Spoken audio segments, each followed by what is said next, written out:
Hi, my name is Anna Ray Darnell, and I was a student this fall semester of 2025 in Dr. Ferrarzi's HORT 4050 greenhouse management class. So I wanted to start off with some of the plants in the greenhouse that we grew this semester. So first off, we have the poinsettia. We had several different varieties, all adding up to around 600 plants. We planted all in 6-inch pots on August 13th, the first day of class. And we pinched them back on the 8th of September, and we applied PGR on the 10th on the 1st of October.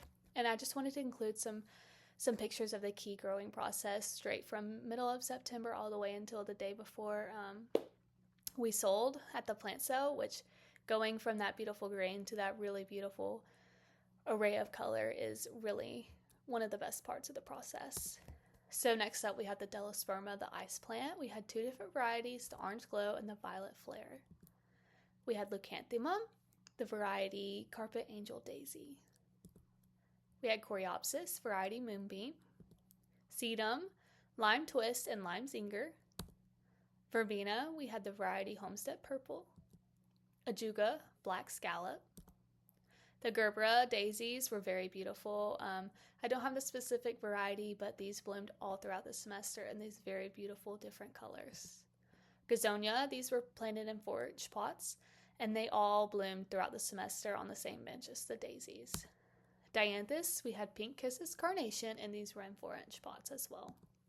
The colocaceas unfortunately lost around 2 weeks before the plant sale.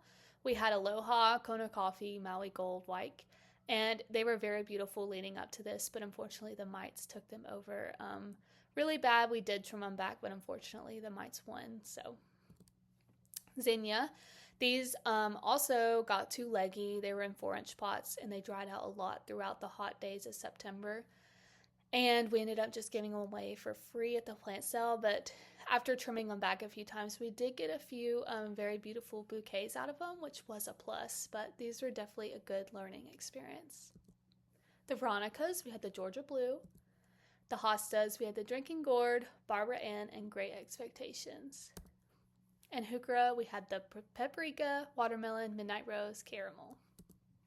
So I wanted to talk about some of the key parts of production.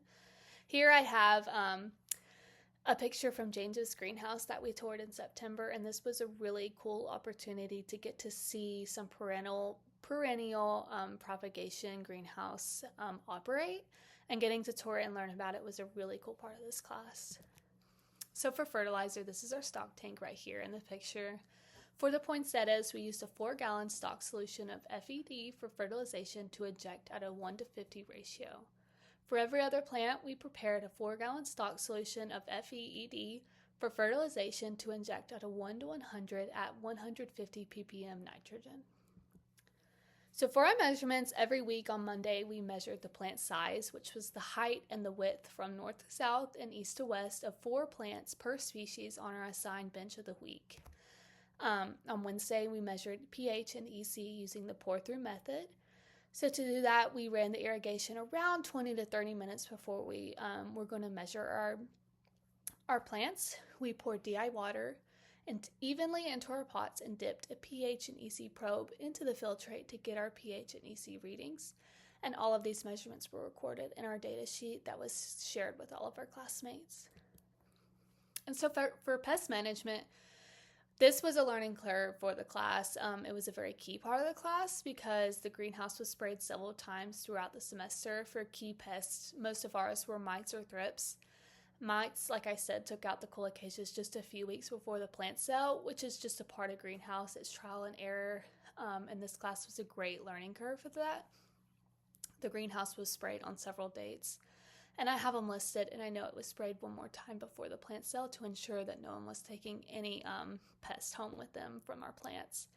And this little graphic over here just lists some of the key ways to use pest management. We mostly talked about the chemical or biological in the class, but it's really cool to explore different kinds of pest management like these. And so for our plant sale, poinsettias were $8, but we could also sell a gold cover for $1 to make them really look pretty and finish the pot.